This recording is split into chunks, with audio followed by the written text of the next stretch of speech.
Welcome to Unfiltered, a podcast where real conversations meet real healing. I'm your host, Jackie Douglas-Jones, a mental health therapist, professional life coach, and feminine life strategist.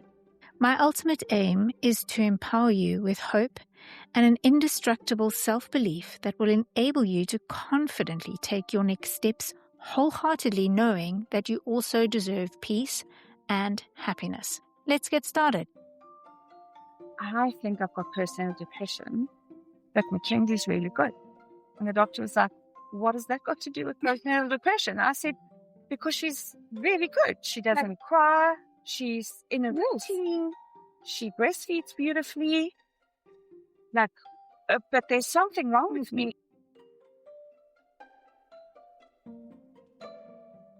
Our guest in studio today is one Mrs. Lisa Theopolis. Welcome, Lisa. Thanks. For those of you who don't know, Lisa is an interior designer here in Cape Town. She has over 20 years experience. Lisa has been featured on DSTV a couple of times. And Lisa has walked an incredibly long path when it comes to mental health. And so having her on today feels very exciting because you're at a time in your life where things are clicking together and starting to take off in a way that never did beforehand. Absolutely. So, I really want today's section to be about hope. And for any parents out there, any moms, new parents, to know that it's going to be okay. Because today we're going to talk about postpartum depression, or otherwise known as postnatal depression. And my lovely Lise, my very good friend, is mom to a gorgeous daughter, whom I love very dearly. And somehow she has managed to balance her very busy work life with raising the gorgeousness of her daughter. But life wasn't always like this. No, not at all. We're stepping into something really important today. And I know that postnatal depression is often highly misunderstood. And a lot of times there is still that weird stigma that goes with it, as if women can control it, like they can just get over it, which is really not the case. So as we speak to you today, Lise, I would love it if you could give us just that real, raw, authentic feel of what it is that you walk through. And as we go through, our listeners, please pay attention, because there might be someone in your life, a new parent, a new mom, a friend who's maybe just had a baby, and you maybe might recognize some of the things that Lisa is saying in that person, or even in yourself. So please listen closely, listen with wisdom, listen with insight. So I wanted to start off by asking you, what was it like before your daughter was born? I mean, did you suffer from depression before she was born? Was there any mental health issues before she was born?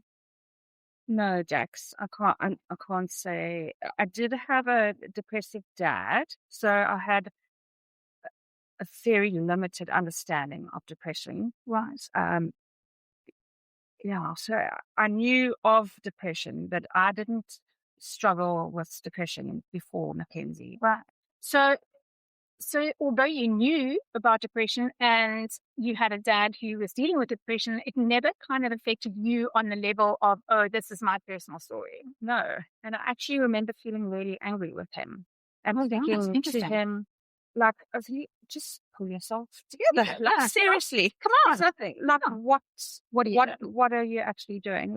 Getting really frustrated with him. And I saw a friend for coffee, and she was like, that he has depression. You do understand that. He can't just do that. And I was so upset.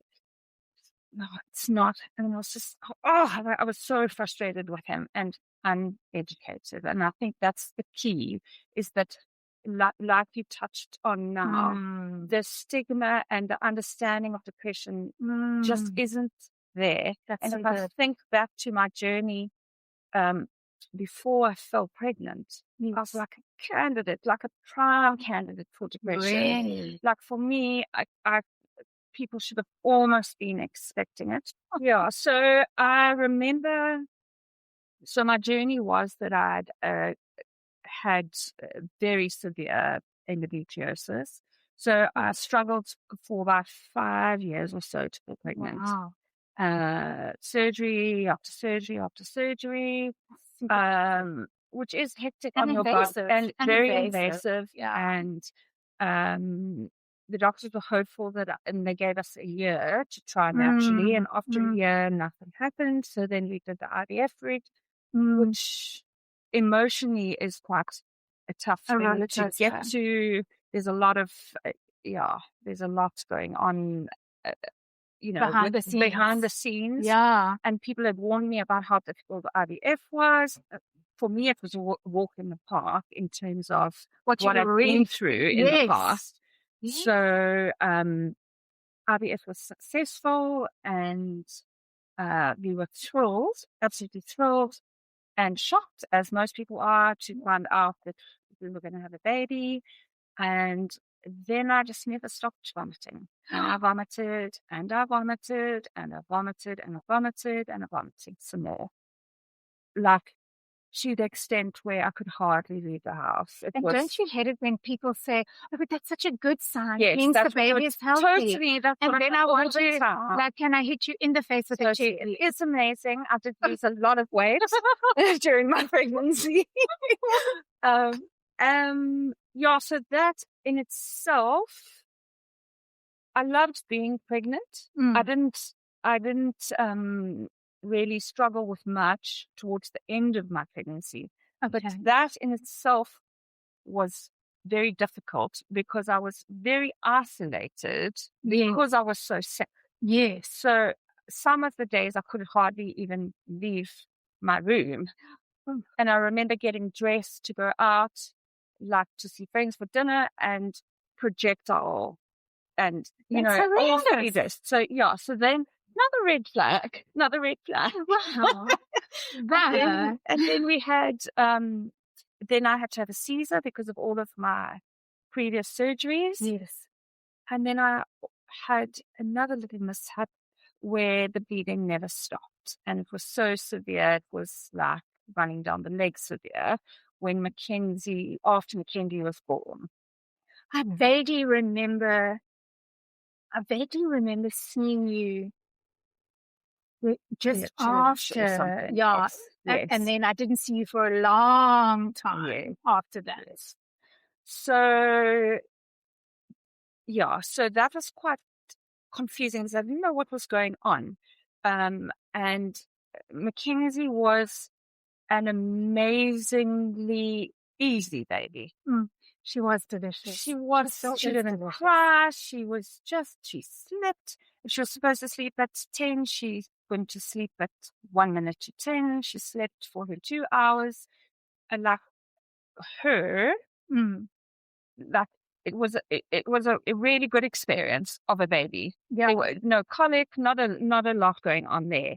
But now backpedal a bit, because now we've gone through this projectile vomiting and just like literally the most horrendous feeling just awful through your pregnancy. Now we have the Caesar, and the baby's brought to us. What are you feeling as they put Mackenzie on your chest? Shock. Okay. So I'm a mom. Oh my word! And I think that's probably quite normal. So it's interesting because I also didn't feel the overwhelming love. No, with my first daughter, I was in complete shock. And when I spoke to other moms, they were like, "Oh, just overwhelmed with love." And I was like, "Really? Really?" So that did concern me a little bit. Yeah, I was also in shock. Yes. I didn't know what was happening. I'd never played with dolls. I didn't love dolls. And I was literally holding a live doll. And I had no idea what to do. Yes. So I feel you on that. So now we're lying in shock in the hospital. Yes. And then obviously you're trying to breastfeed. You're trying to do all of that. Yes. They're trying to latch, the la. So again, I'm going to say, and there's a reason why I'm saying this, is that Mackenzie latched first time. Absolute angel. Could drink perfectly. I was in a ward, and I think there were 4 of us there, and I mean, she slept through. The first night of having her, she slept naked on my chest, and I obviously, what is that called again? Skin to skin. Skin to skin, yeah. it was probably one of the best nights of my life. That skin to skin feeling I'll never forget. Ever. And in that moment, I felt connected to her. Yes. But the rest of the time, it was fear. And I'll come back to that. And a bit of like shock. It was mostly shock. So she's born and you're being shot. And then how many days were you in hospital? Like how? I was just the 3 nights, like the normal. And then you were. The nurses were like, "Wow, you're so super easy to deal with. Like you guys are fine. You're going to be the perfect mom. I can see everything's fine." You're in shock. And I'm in shock, feeling very confused. There are things in the background going on that I'm not going to touch on now. Again, red flags and total candidate for postnatal depression. But I am a very high functioning person, A-type personality. No.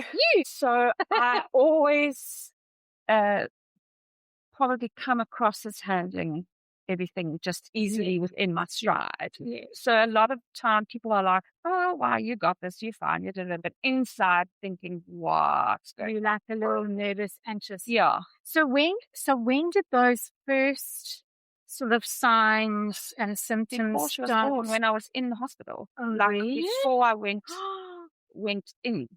Wow. For the Caesar. No. Yeah. What were they? Like what were the if I've got a new mom and she thinks possibly I'm going to be brutally honest. Yeah. I was like, I don't know if I want to be a mom. Yep. I don't know if I can be a mom. Oh my word, my life's going to change forever. I knew I was going to be a good mom. Like logically, I knew I was capable of being a good mom. Absolutely, because you're a marvelous mom. But I had this thing at the back of my mind saying, "You're not going to be a good mom. You're not going to be a good mom." And that was before Kenzie was born. Before, yes. Wow. My first memory of it is that morning before, probably, or maybe a week or so just before. No idea. And I think at that same time feeling so ugly, poked and prodded and operated on everything. I was like, "Don't touch me. Nobody touch me anymore, please." No. Like, way. It's like enough now. Yeah. Yes. Yeah.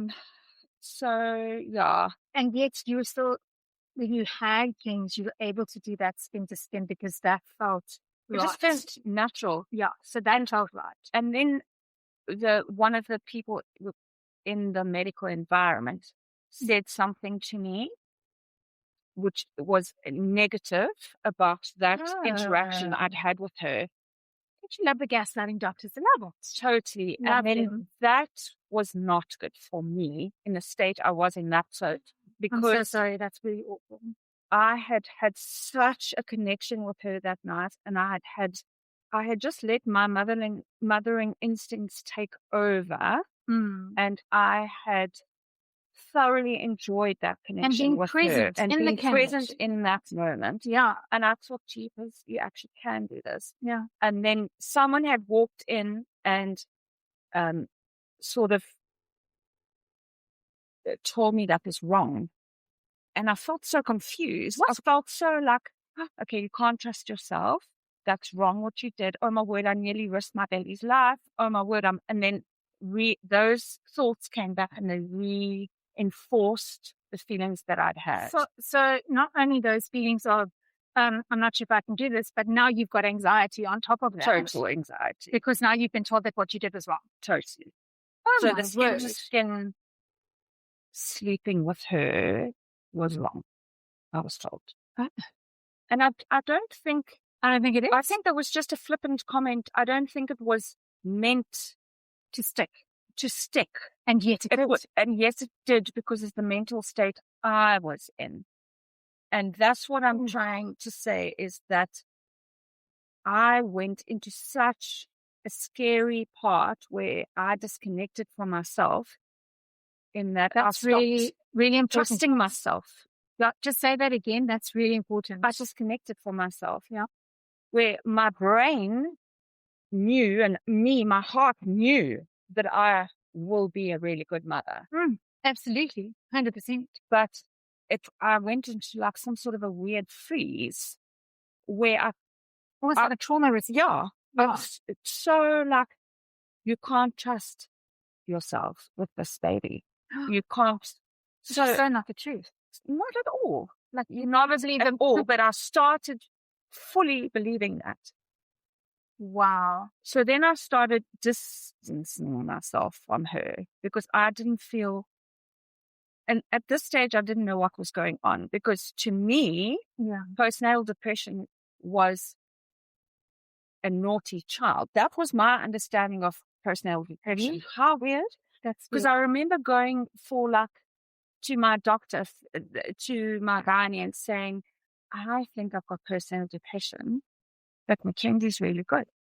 And the doctor was like, what has that got to do with postnatal depression? I said, because she's really good. She doesn't cry. She's in a routine. She breastfeeds beautifully. Like, but there's something wrong with me. But you know what? That's so interesting, because 10 to 15% of all women actually will experience postpartum depression. But they are now saying that the percentage is actually far higher. And 10 to 15% of the world's population is already a high mark. But they're saying now that exactly what you said, that people associate postpartum depression with the and in inverted commas, the naughty child, because how can a baby possibly be naughty? But they associate with that, and they think, well, that drives a person into postpartum depression, which is so not the case. So what were the actual steps that led to your diagnosis? Like, tell us about that journey. So I immediately, the first memory I had, and probably maybe would have happened sooner, was the morning of. Good. Okay. So then I was like, something's a little bit off here. Then I was fine. It was December. She was born on the 8th of December. So it's quite a tricky time, because a lot of your close friends are going away. It's Christmas time, stressful. It's the end of, like, it's a mad time to have a baby. There weren't a lot of, friends around to bring meals, to visit. Another thing that I felt very isolated, very scared. I was trying to hide what I was feeling. I felt confused by what I was feeling. I didn't know really what was going on. Sure. But I was very much able to go through the motions of looking after her. So basically just existing. Yes. But what was necessary. But I presented really well. I remember saying to a few friends, there's something wrong. And then they'd fly over and they'd say, but I don't understand. You look so beautiful. Your makeup's done. Your hair's done. I was a mess. You look great. And Kenzie's sleeping beautifully. And I was like, yeah, I'm going through the motions, but there's something wrong inside. Said something to my husband, said something to my mother, and they were like, what are you talking about? You look, everything on the surface looks amazing. Amazing. Yeah. And it did. It did.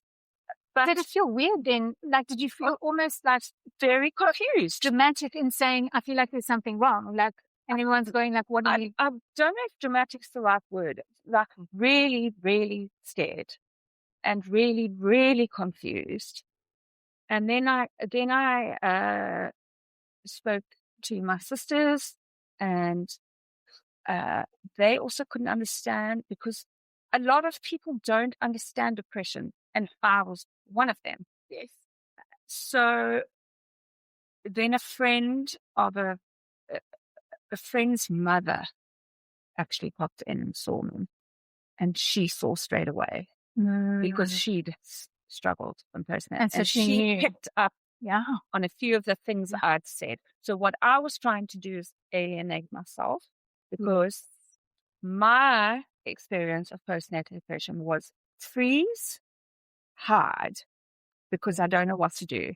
So to go out into the world was very scary to me. Sure. Because it must have been incredibly lonely for you. Very, very isolated. I used to stand at Mackenzie's cot and stare at her when she was asleep and say, Please don't wake up. Please don't wake up because I don't know what to do with you.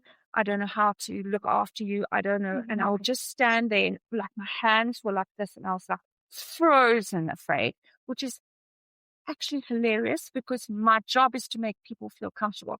If anyone knows how to look after someone, it's you. It's me. Yeah, like my nickname is Queen of Comfort. Do you know what I mean? It's like I can naturally preempt what people are going to need. Yeah. And I couldn't do that for my baby. I didn't know, does she need a blanket? Does she need a hot? Does she? I was like this the whole time, frozen. Oh, that is hard. That is really hard. It was diabolical. So now we're in this state. Then did you go to your gynae and say, like, there's a problem? You know, to be honest, another thing of this experience was very blurred. It's okay. But my mom was living with my husband and I at that stage. And I tried, like I said, but they had no real or understanding. When they realized something was wrong is when the extractor light, the bulb blew in the extractor, and I sobbed and sobbed and sobbed and sobbed. And my husband at the time was watching TV, and my mom was reading a book in the guest room, and I took and Mackenzie was asleep. It was in the night. I'll never forget it. And I took the bulb and I said to her, oh my God, the extractor light, the bulb has grown. And she was like, oh yeah. She's like, and I said, but how am I going to get another one? So she said, well, you can get another one tomorrow when electrical opens. And I said, I can't. And she's like, why? I said, because then I'd have to put Mackenzie in the car, and how would I get the pram out the car, and how would I get the pram into Plumstead, and what if she's called epileptical, or what? And I just sobbed, and I fell to my knees, and I sobbed, and I sobbed, and I sobbed, and my mom was like, something's wrong. And then they knew, and I knew. So wow, that was. So what was the next step after that? Psychiatrist. So first psychiatrist. Yes. Okay, and then. I can't remember how I got her name. I can't remember anything like that. And did she put you on medication? Yes, she did. Straight away. And so there still was denial within the family that I had depression. I was going to ask. She's fine. Yeah, she's fine. So then I said, okay, this person doesn't think I have it. This person doesn't think it either. But there's definitely something. So there was quite a bit of invalidation. Lots of. And so then that must have left you feeling like, am I losing my mind? Totally. Like the psychiatrist says, yes, I do, but my family's going, no, I don't. Yeah. So how do I advocate for myself in this situation? Like that's quite difficult to do. And so again, abandoning myself. You went on meds. And then what happened? Like, did the meds start working? Did you have side effects? Like, what was lots the process? Of side effects. Right. And I think most people, once they've got to that stage, they're feeling so desperate. Yeah. And I think that's the really difficult part about postnatal depression. Yes. Is that you're fighting something that is so scary, but there's a human being relying on you all the time. Yeah. That's true. All the time. Yeah. So you actually don't have time. Yeah.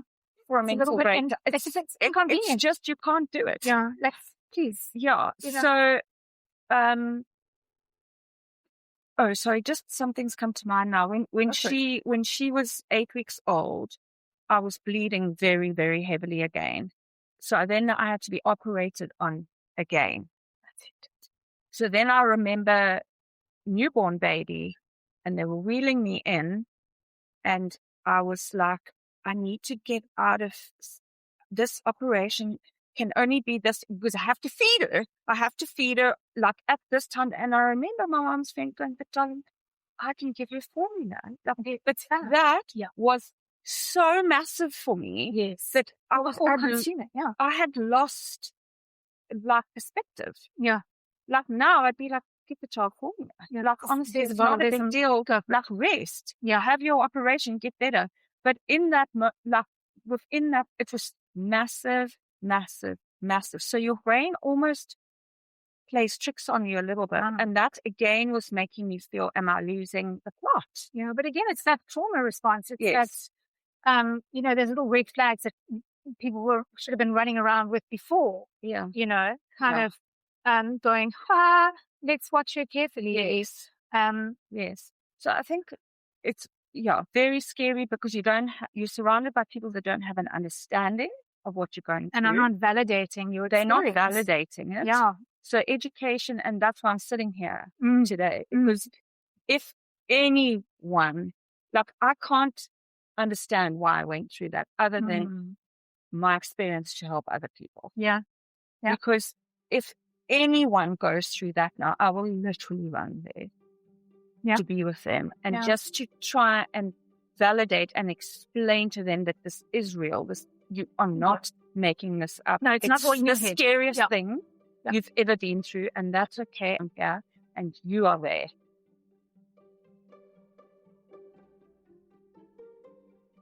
I remember feeling, I think you can attest to, I literally live and breathe my job. It is everything. I love it. Yes. I literally come alive. Like, Monday mornings are the best. Yes. Within that phase of my life, I didn't care if I never worked again, if I was ever creative again, if I never saw a client again. So loss of passion. Lost and myself 100%. Wow. And that woman who noticed that I had person, she said to me, she's still in there. That Lisa is still in there. And I was like, she's not, she's gone. Like, there's no hope. This is the end of me forever. Gosh, so like really at the end of your road. Yeah. There was no hope. That's super scary. Because you weren't receiving, the support that you would have hoped that you would have received. And just to say, it's not that they just abandoned me. There was no understanding. Exactly. So no education basically. Yeah. Right. So how then did your healing actually begin? How then did you, so you go on the meds, but the thing is, meds don't just fix everything. No, they don't. And I remember the psychiatrist saying, I'm going to put you on meds. They will help you. But the only way you're going to get through this is if you talk about it. You really need to go for counseling. Wow. And you need to talk about this. Yeah. And at that stage, I could hardly drive myself. So my husband drove me to my first meeting in Kenilworth. I literally didn't have the confidence to drive. Like, I lost all confidence. That's understandable. That's in myself. Yeah. And I remember she said, why are you here? And give me a brief overview. And then I remember her looking at me and she goes, darling, if you were not sitting here right now, I'd be concerned, because that is a lot for one person to go through a very short amount of time. It's interesting how we do that, though. We don't realize actually how much we've been carrying until we start to relay it to someone else. And then we go, and that someone else goes, sorry? Yes. The face was like, I'm sorry, what? Exactly. And I was still not able to fully grasp that, but there was like a little glimmer. Yes. And then I was like, oh, she understands. She gets it. And she validated that. Yep. So important. So important. Yes. And I remember saying to her, my life is over. And she's like, why? I said, I'm embarrassed to say this. I really am. But I was like, I can't hold a baby because she pulls my hair, and then my earrings are long and I went so detail orientated into. So I remember saying to her, for the rest of my life, will I have to wear my hair? And will I never be able to wear dangly earrings again? Because you're going to be holding your 18-year-old. Because I'm going to be holding a baby. And I said, I don't understand, because now my bangles hurt when my baby's on my arm. And I'm not moaning. I wasn't moaning to her, but I was saying, like, I don't understand. That's my life now. A big part of me is how I dress and my jewelry, and it's how I express myself creatively. And now having to give all of that up. So it was more again like I felt I was giving more up. And that felt very scary to me because I felt as if I'd given my whole body to the experience of falling pregnant. So what's really standing out to me is that, so for those of you who know Lisa, or have had the privilege of working with her on any kind of project, Lisa is exceptionally detail oriented, which is amazing because I am not. And when you work with her, she will notice things that other people don't notice. And it's part of her, I call it her superhuman power when it comes to creativity and designing. And it's almost like that power was almost in overdrive. That's what I'm trying to say. Amplified to an uncomfortable level for me that I like overthinking everything. Overthink to a state of freeze, which then I couldn't act in my natural, normal way. Yes. Which then gave me even more anxiety, and I thought this was forever. You see how illogical it is? I know. Like, that's like, because you thought that was going to be the rest of your life. Like, absolutely forever. And there was never talk of me ever giving up my career and being a stay-at-home mom. But for some bizarre reason, that's what you thought. That was, I have no life other than being at home on my own with this child, never wearing earrings again. I mean, it's bizarre, but it was what I believed. I fully believed that. And we don't want to take away from those who are called to be stay-at-home moms and feel like that's the greatest thing that they would love to do for themselves and totally. And that's amazing. For me, it was amplified. It was the amplification of this. What do you mean? It just wasn't even on the cards. No. There was no expectation. It was just never going to. I don't know. I actually can't explain. But when you look back, you can look back and go like, lady, were you okay? Yeah. No, you weren't. But I even remember if a friend invited me over for a gin and tonic. And I was so angry with her. And I was like, how can you invite me for a gin and tonic? I have a baby now. And I can't just willy-nilly go out for a gin and tonic with my baby. Are you insane? What? Like, how will I get her into the car? How will I get her out the pram? What if she needs to sleep? It was literally my neighbor next, like 2 homes down. I could have walked there. But it wasn't. I was furious for like, oh goodness, over 3 months ago. I know. How dare she? How dare she ask you for a gin and I can't drink. I can't drink. I am breastfeeding. I could have had a water. It was just, everything was massive.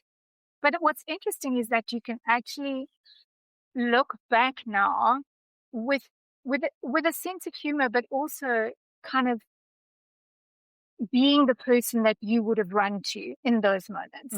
Like, because if it hadn't been for that one mom, that friend's mother who popped in to see you and picked it up immediately, like, who knows? I don't know. Do you know what I'm saying? It's amazing to me that you have now become the kind of person that young Lisa would have actually run to and gone, help me now. Totally. So what are some of the things that you did to heal? I mean, how long did it take you to actually go, I will go out for coffee with a friend. I am going to maybe have someone over for dinner. Like, how? I can't remember. Very, very, very, all blurred. I literally can't remember. I would go out with my mom. Okay. There were certain people that I felt safe. Yeah. And then I would go out with them. Yeah. But just to get back to your question now about healing. So I understood the value, and it felt so terrible that I would do anything to heal and to get out of it. Yeah. So depression is the worst thing I've ever experienced. Yeah.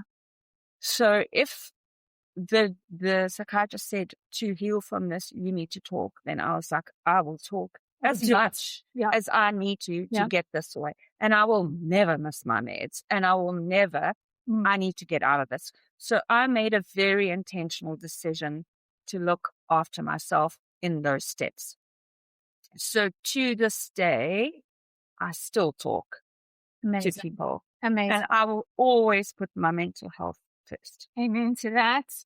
Because by doing that, I protect Mackenzie. Yeah. And myself. That's actually what a lot of people don't understand. No. So, it's not a quick fix. No, it's not a quick fix, but also, we have those flippant sayings that say, "Oh, put your oxygen mask on before you help others." Yes. But it's not, the essence it's the of most that important is, thing ever. The essence of that is, if we don't take care of our mental health as moms, specifically, we literally cannot take care of the rest of our families. It ends up being a resentment. It ends up being just overwhelming and all-encompassing. And especially, like having children is a full-time job. And then you add on things like neurodivergency, or you add on chronic illness, or you add on like sport, and, you add all the add-ons. And if you're not taking care of your mental health, that's going to become a problem. Yes. So that was my number one priority. Amazing. I was still very uneducated, very afraid. It took me 7 years, 7 to 8 years to come out of it. I'm going to be brutally honest. I developed quite a lot of resentment towards Mackenzie. Yeah. Because it felt like I'd given, I don't actually know what the resentment was. I felt disconnected from her. I didn't feel like I rejected her. Like I physically rejected her. And it was such a scary, because the minute I saw her, my anxiety went through the roof.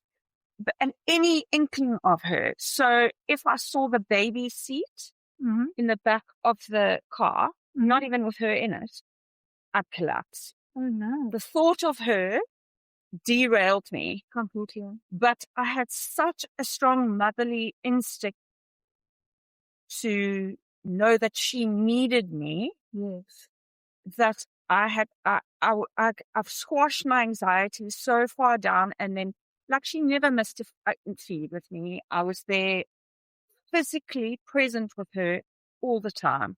Like I never abandoned my baby or put her on the side. Yes. Yeah. And I definitely went through my mind that I would never have done that. But it wasn't part of postnatal depression, isn't it? Totally. It wasn't part of it. That I wasn't rejecting her per se, the baby. I was rejecting how I felt around her because I couldn't, how could I be good for her? Yes.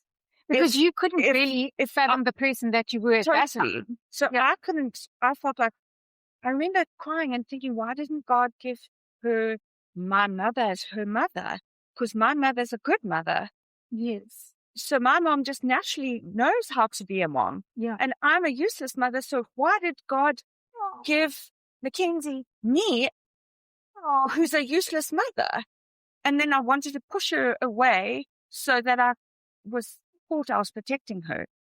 But then I had this other emotion. She needs you. And it would go over that. And I remember my family not knowing how to deal with that, because I would say, just get Mackenzie out the house. I can't breathe. I'd be like this. And then David would in the car, take Mackenzie out, take her to my sister. And then he'd come and fetch something from the house. And I'd be like, let me see my child. And he'd be like, he didn't know what to do, because if I see her, I go into a panic attack. If I don't see her, you're also in a panic attack. I've got such mom guilt, because what mom needs her child to be out of her the house? So it was horrendous. It's quite diabolical for you. Horrendous. Gosh. And you just said something very key. You said the mom guilt.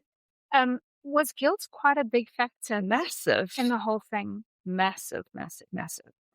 So I then started believing that I would never connect with her. And what have I done to myself? I've now got this baby that I've fought so hard for, 5 long years of tears, legs up in the air, like injections. I've now got this baby and I don't want to, I'm a useless mother. What did I do? I can't be around her. Every tiny little aspect of life felt humongously massive. Massive. I overthought any little detail. Yeah. I could feel the sensation of a gun in my mouth. But there was no gun. And my life felt like the darkest tunnel and there was no help. And then I remember feeling so scared and alone and trying to process that feeling. Like, why was I feeling a gun in my mouth? Yeah. I don't know. I can't explain that. It just was, I have that memory. You also said that it took you at least 7 years to come out of it. So how did you rewire your brain? I mean, with practice.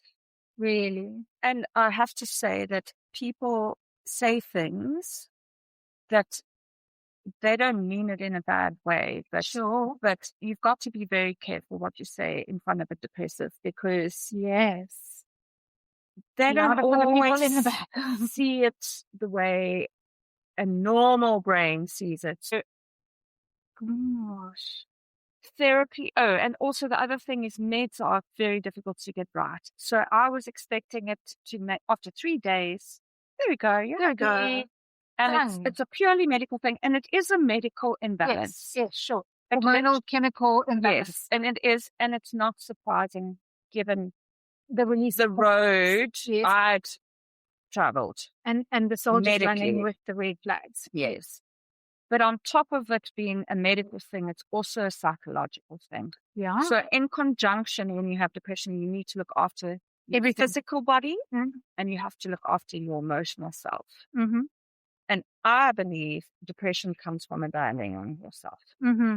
So that probably is a pattern of abandoning yourself and my abandoning myself, whatever that looks like for whatever person. Sure. I grasp that, and then you push. You push your emotions down, and you live in this.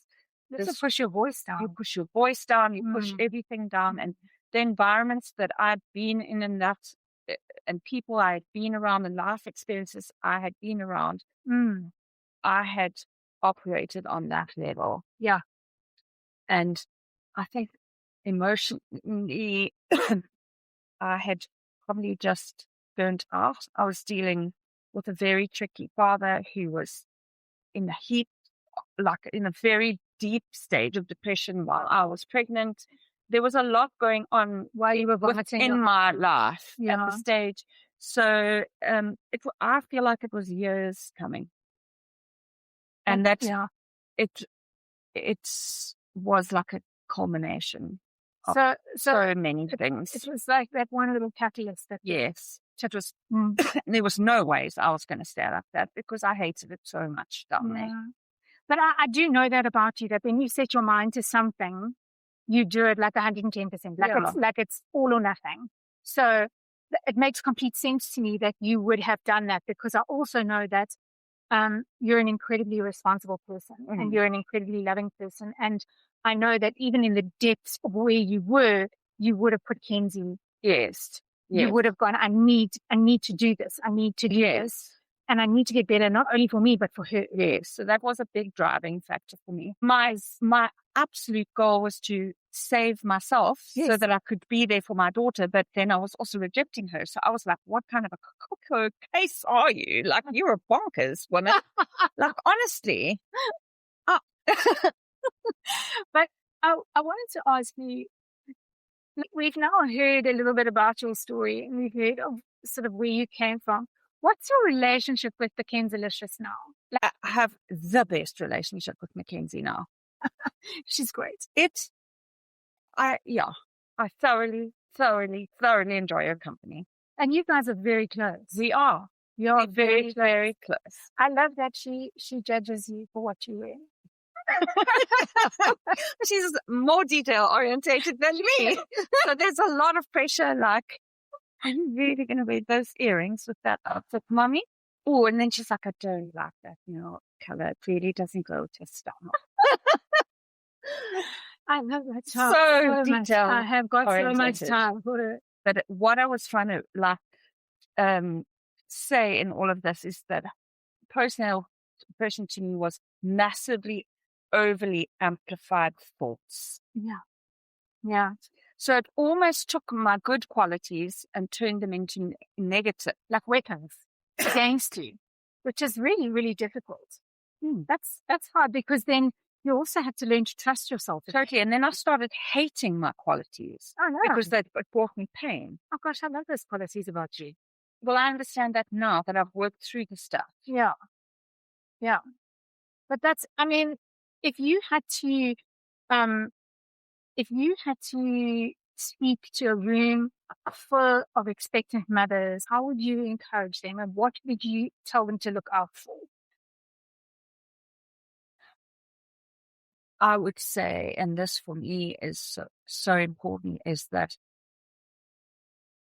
husbands, all she needs from you is your love and support.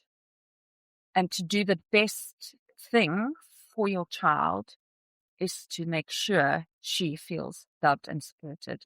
Because if she feels loved and supported by you, she can pour into the child. So, and that for me is the number one key. Wow. And that also, it's a really challenging time of your life. Sure. As a couple, it's your first, it's a really big thing. It's huge. It's a really big thing. It's so easy to take things personally and to, you spoke to me a bit rudely or whatever, but you're functioning like the most important task on the functioning on the least amount of sleep. Women have this very strong motherly instinct that starts almost overwhelming them. Yeah. And I don't know, it's a challenging time. Yeah. It's a very beautiful time. Yeah. I struggle that I missed out on a lot of that time with her when she was little. But I would never ever take my postnatal depression away, to be honest. It was the most difficult thing that I've ever been through, but it's given me such a gift in that I have an amazing relationship with my daughter now, which is a very deep one. And yes, it is. I made the choice through my depression to heal the parts of me that were allowing me to feel that way. Yeah. So the way I see my postnatal depression is that it actually rescued me. And what can we say to the mom who is experiencing postnatal depression? Don't keep quiet. Don't keep quiet. Don't keep quiet, because you're tuning in today and you are in the midst of postnatal depression. Don't keep quiet. Don't keep quiet. And if the people around you don't understand, it doesn't mean it's not there. No. Just talk to whoever you can. Go to a doctor. Just really don't keep quiet. Because it's real. No, it is. It is real, real, real. Another thing that I really learned is that the feelings feel so real, but it doesn't mean they're true. So it felt really real to me that I'm a terrible mother. Yeah. And everybody's like, no, you're not. And I'm like, it's irrelevant you saying that to me. That's what I feel, and it feels really massive. So that it was a real feeling. So you actually just needed someone to validate the feeling, even though it wasn't the truth. Yeah, but it wasn't true. No. I really wanted to say thank you so much for coming in today, because it was very necessary. Yes. Like it's one of the types of depression that I've actually been very passionate about because my own mother suffered from postnatal depression and it was undiagnosed for her. And she had to fight through it alone with minimal understanding. So I just want to say thank you very much for coming in today and just being so raw and real and authentic. And I knew you would. I knew you would be. And I hope our listeners out there can really take something away. I hope that you got something out of this. And I'm sure that someone's going to take something different. Everyone's going to take something different away, which is amazing. But the truth is we really do need to take postpartum depression more seriously. It's very serious. Something just came to mind now. And in the past, I remember my experience of probably postnatal depression is when you, in the movies and on TV, see women leaving their babies outside a random person's house or shelter's house. Correct. And in this judgy way, you think, how could you do that? Yeah. How could you do that? That is desperation. Exactly. That is a desperate woman believing that she cannot give out to that child. Yep. And that she's, I mean, how desperate do you have to be to do that? Exactly. To do that. If that is you listening, there is hope. There definitely is. It may not feel like it right now. It may feel heavy and weighty and overwhelming. But as Lisa has told us, there is light at the end of the tunnel. If you are a parent or a new parent, or we know someone who has just given birth, please would you watch out?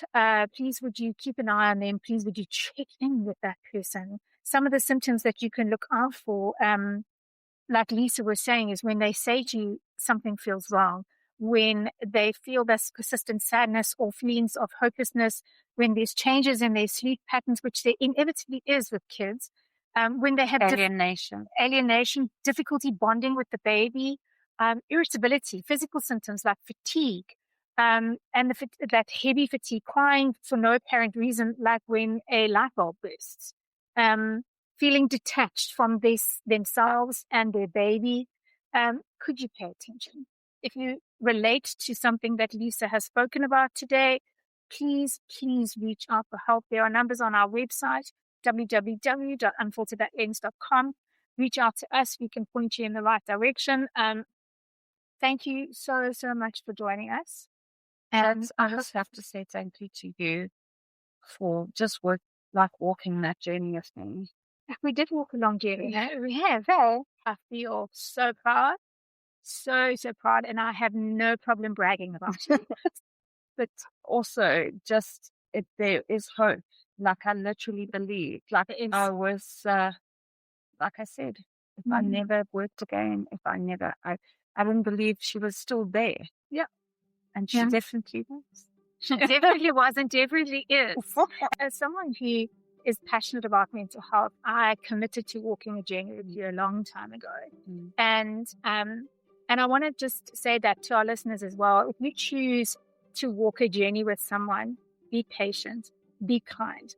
Remember that they might tell you the same thing 50 times over. It doesn't matter. It doesn't matter. But yeah, thank you so much, everyone, for tuning in. And please join us again soon. And goodbye. See you soon. The opinions and thoughts expressed in this podcast are personal and specific.